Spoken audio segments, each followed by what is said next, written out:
Trek to Yomi is playing a very dangerous game with its artistic choices. Making it purely in black and white is a bold move which many may not like. At first I was unsure if it would work for me, but then it somehow made me feel like the story of the game is going to be very dark, so I was kind of looking forward to that. Still, the monotone appearance of the game can be dangerously boring at times. From a technical standpoint, it does deliver, however. While there may be no colors here, we still get a very pretty game. In addition to that, the Ultrawide support is okay. 21:9 is supported natively, 32:9 is not at all, but a fix was easily found online. That still means that I am deducing points for it not including that resolution. We play as Hiroki, a samurai who is honorable and has to overcome incredible odds, which will both test his resolve and honor. The game begins with us playing our early childhood, but not long after that gives us control over the adult self. As the story progresses, Hiroki will not only face human enemies, but also such from a Japanese mythology, which was a nice thought since the combat can be quite boring.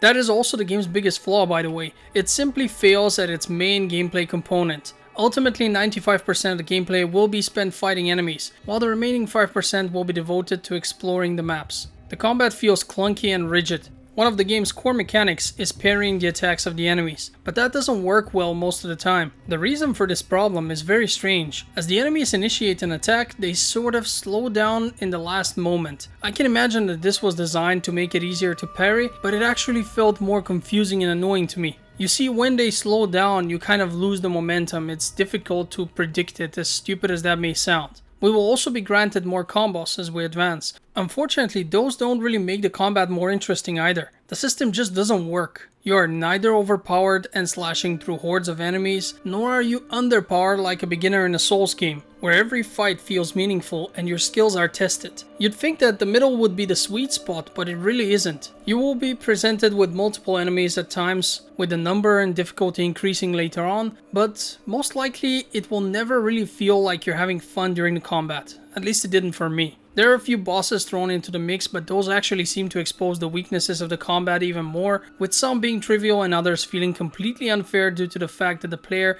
is not really able to dodge attacks properly in a 2D plane. Not only that, but it doesn't feel like your skill is that relevant, because that's where all the fights take place, in this 2D plane that I've mentioned. You do get a roll, but it doesn't seem to have an invincibility frame attached to it. It seems to work sometimes, but most of the time it just doesn't for whatever reason. It's like you're rolling dice every time, and just be prepared, the house will always win. And don't get me started on the ranged enemies from later on. God, how annoying they can be. Nothing is more frustrating than clearly rolling under an arrow and still taking damage from it for mysterious reasons. However, the game is not fully 2D. We have shifting camera angles which are used in a very smart way. Some actually zoom in quite a bit and allow you to see the details of the map, and I have to say that those look great. Even though the game is entirely in black and white, the art style simply works well, and once your eyes have adjusted, the color palette barely ever bothers you. The voice acting, which is entirely in Japanese by the way, is also really good. Clearly they were not saving on that, and I appreciate it. As for the music, it's very forgettable. You get a lot of standard Japanese music you would expect, but it simply doesn't stick at all. And let me say that I'm not saying this because it's a more traditional Japanese soundtrack.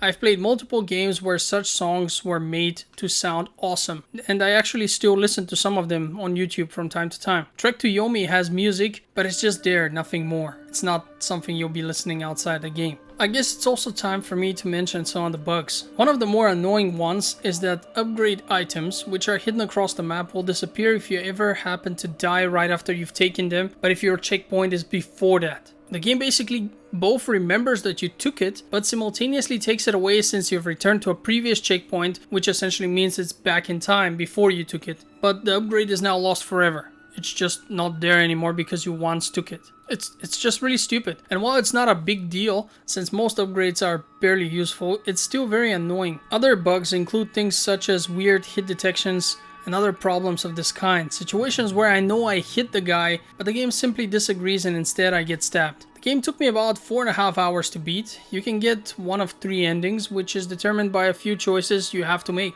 Actually, it seems to only be determined by the last choice. none of the others. The other ones are just decorative. There is, however, absolutely no replayability value here. No level select, no new game plus, no nothing. I guess you could replay the game in a new difficulty, but that's definitely not something that I could convince myself to do entirely. I tried it, I started, and I was like, I'm kind of not having fun here. And yeah, your collectibles reset if you should decide to play the game again, by the way. What collectibles, you ask? Why, most of them are actual upgrades. This is where I want to both praise and criticize the game for one of its design choices. You actually have splitting paths within the game. You walk a bit, you see two options, and going one way will most likely block you from being able to return and go the other way to check it out. Some of those paths have upgrades, others don't. And as I've mentioned, there's no new game plus, so if you do start a new game, you start fresh. None of the upgrades you've already claimed are there. So it's not like you could replay the game one more time and then get the remaining upgrades and at some point have everything. No, that's not possible. It's always either or. For completionists such as myself,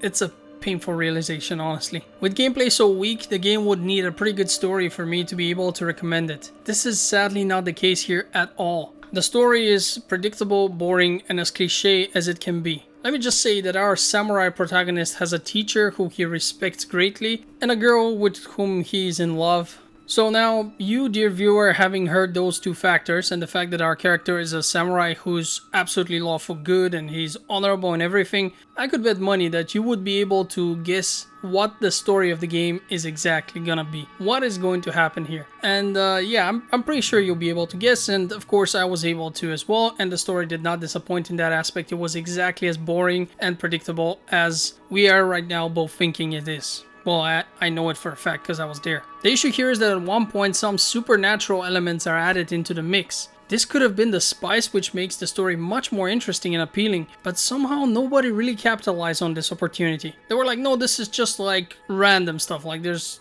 some explanation for it, but it doesn't really change the story in a substantial way that makes it interesting, at least not for me. And from what I've heard from other people that I've talked to who have played the game, and those are two more people, they both agreed that the story was not good. At the end of the day, Trek to Yomi was a disappointment.